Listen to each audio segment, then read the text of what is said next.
কুল্লু নাফসিল জায়গাতুল মউত। মৃত্যুর স্বাদ একদিন সকলেরই গ্রহণ করতে হবে। মৃত্যু এমন একটা সত্য, এটা থেকে পালাবার কোনো রাস্তা নেই। যার জন্ম আছে তার মৃত্যু নির্ধারিত, অবধারিত। আসসালামু আলাইকুম গাইস, অত্যন্ত দুঃখ ভরা ক্লান্ত হৃদয় নিয়ে আজকের এই ভিডিওটা আপনাদের সকলের সাথে শেয়ার করছি। এই ভিডিওতে কিছু তথ্য তুলে ধরবো এবং আপনারা নিজ চোখেই দেখতে পারবেন, যেটা দেখে আমি তো মর্মাহত, আমার বিশ্বাস আপনারাও মর্মাহত হয়ে যাবেন। আমার লাইফে আমি কখনো দেখতে পাইনি কোনো মরহুমের বাড়িতে এভাবে একপাশে মরহুমের মৃত নিথর দেহ পড়ে আছে, অন্য পাশে খাবারের আয়োজন।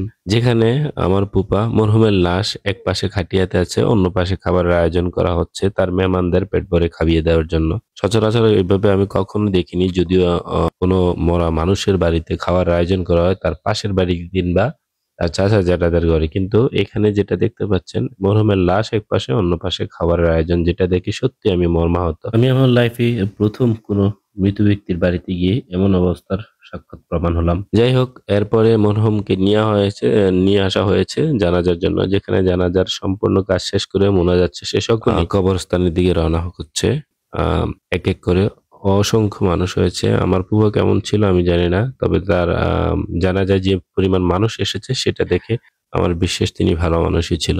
আপনারা হয়তো লক্ষ্য করতে পারছেন, জানাজা শেষে মরহুমের লাশ কবরস্থ করার জন্য, কাফনের জন্য তাকে কবরস্থানের দিকে নিয়ে আসা হচ্ছে। যে কবরস্থানে নিয়ে আসা হচ্ছে এটা হচ্ছে তিনাদের সামাজিক কবরস্থান কিংবা পারিবারিক কবরস্থান। আসলে মৃত্যু এমন একটা সত্য যেটা থেকে পালাবার কোনো রাস্তা নেই। আজকের আমার ফুফু মারা যাওয়ার পর তাকে দাফন কাফনের জন্য কবরস্থানে নিয়ে আসা হয়েছে। একবার কি উপলব্ধি করতে পারছেন এই মানুষটার ছায়াতলে তার সন্তান সন্ততি, নাতি নাতনি, তার ছেলে মেয়ে, তার চিরসঙ্গী, তার স্ত্রী সবাই ছিল। আজ তাকে 3.5 হাত মাটির নিচে দাফনের জন্য নিয়ে যাওয়া হচ্ছে। কতটা আহাজারি, কতটা কান্না, কতটা দুঃখ তাদের সকলের মনে। আমি সকলের কাছে এতটুকুই বিনীত নিবেদন করব, আমার ফুফার জন্য সকলে দোয়া করবেন। আর ওনার এই ছোট্ট জীবনে কারোর সাথে যদি কোনো ধরনের ভুল ভ্রান্তি করে থাকে, কোনো বেয়াদবি করে থাকে, ক্ষমার দৃষ্টিতে তাকে দেখবেন। পরিশেষে মরহুমের কবরস্থানের পাশেই, যেখানে তাকে দাফন কাফন করা হবে, তার কবরস্থানের পাশে তাকে নিয়ে আসা হয়েছে। তার এই হচ্ছে তার কবরস্থান, যেখানে তাকে দাফন করা হবে। হয়তো আপনারা দেখতে পাচ্ছেন।